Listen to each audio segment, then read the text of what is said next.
जनाब मलिक अतीक लिल्ला हाल मुकीम कतर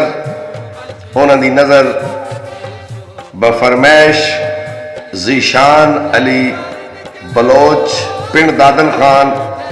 हाल मुकीम इराक जनाब की खिदमत मुश्ताक दगदोड़ा जी कद कदर मिचींदन बेलियां दे ओ सजना दे नूर विखींदन कद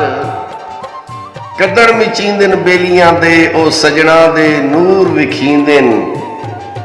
उंजे ढह ना पविए तरकियां ते पहले जरफ शऊर विखींदन ऐरे संगत दे रख दिया संगियां दे पिछो खून जरूर विखींदन जदा कुड मुश्ताक मला होमन अखी डुबे होए पूर विखींदन चकवाल दी खेड़िए बलोचा संगी लजपाल होमन वत टेंशन केड़िए। बड़ी मेहरबानी अतीक साहब अल्लाह दे हवाले अली अली।